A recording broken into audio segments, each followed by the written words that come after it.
दिन में आदिवासी एकता महारैली को लेकर बैठक रखी गई, जिसमें पूर्व मंत्री सह कांग्रेस के कार्यकारी अध्यक्ष बंधु तिर्की समेत कई आदिवासी नेता मौजूद रहे। आदिवासी जनसंघर्ष समन्वय मंच के प्रवक्ता प्रभाकर तिर्की ने कहा कि आगामी 1 मार्च को अलग अलग संगठनों के साथ बैठक रखी जाएगी और संगठनों की बात भी सुनी जाएगी। प्रभाकर तिर्की ने आगे कहा कि राज्य जिस मकसद के साथ अलग हुआ था वह मकसद पूरा नहीं हुआ है। आदिवासी को उनका हक और अधिकार अब तक नहीं मिला है। इसके साथ ही आगे उन्होंने कहा कि झारखंड जनसंघर्ष समन्वय मंच का आज गठन किया गया और अब इसी के तहत तमाम कार्य किए जाएंगे।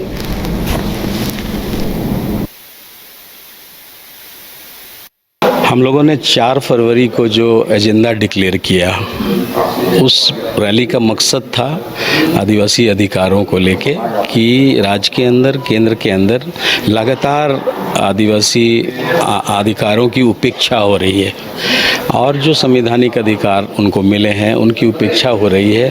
राज्य के बने हुए करीब 23 साल गुजर गए, लेकिन आज भी सदन के पटल पर इन मुद्दों को एड्रेस नहीं किया गया, जिसके कारण लगातार आदिवासी समुदाय उपेक्षित है। अब लोगों का कहना है कि अब हम लोग चुपचाप नहीं रह सकते, हमें अपनी बात कहनी ही पड़ेगी। यही मकसद था 4 अप्रैल को बुलाने का कि हम उसके माध्यम से राज्य सरकार का, केंद्र सरकार का ध्यान आकृष्ट करेंगे कि जिस मकसद के लिए राज बना और जिनके लिए राज बना है वही मुद्दे इस राज्य से आज गायब हैं। ये बड़े ही दुर्भाग्य की बात है। ये हम लोगों ने 4 फरवरी को डिक्लेयर किया था, लेकिन हमारी ये भी मंशा थी कि पूरे राज्य में आदिवासियों के साथ जो सह संस्कृति में जी रहे हैं, दूसरे समुदाय, मूलवासी समुदाय जी रहे हैं, उनको भी हम अपने साथ इस एकजुटता में लाएंगे। आज के मीटिंग का उद्देश्य था कि व्यापक पैमाने पर, राज्य स्तर के पैमाने पर हम सारे लोगों को कैसे गोलबंद करेंगे जो जन आंदोलन से जुड़े हुए हैं, जो अपने अपने जगहों पर अलग अलग विषयों को लेके संघर्ष कर रहे हैं, ऐसे लोगों को हम जोड़ने का एक।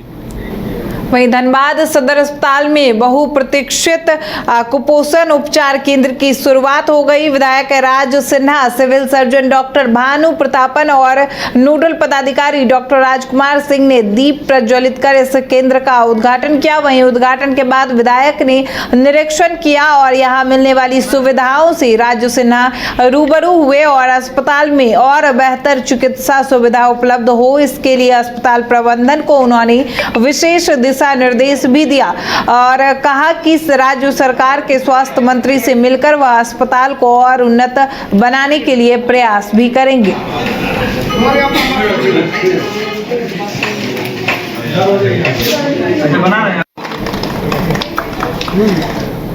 झारखंड विधानसभा का बजट सत्र 23 फरवरी से शुरू होगा। कहा जा रहा है कि विपक्ष के पास कई मुद्दे हैं और माना जा रहा है कि सदन की कार्रवाई काफी हंगामेदार रहने वाली है। बजट सत्र को लेकर कांग्रेस के कार्यकारी अध्यक्ष बंधु तिर्की ने कहा कि इस सत्र के बाद लोकसभा और विधानसभा चुनाव है, विशेषकर जिस उद्देश्य के साथ राज्य अलग हुआ है, जैसे भाषा, संस्कृति, परंपरा, जमीन, नौकरी और यहाँ की मूल बातें एक बहस का हिस्सा बनना चाहिए। मगर विपक्ष यहाँ का बहुत कमजोर है, जो यहाँ की मूल समस्या है, इसको लेकर बीजेपी बहस नहीं कर सकती है।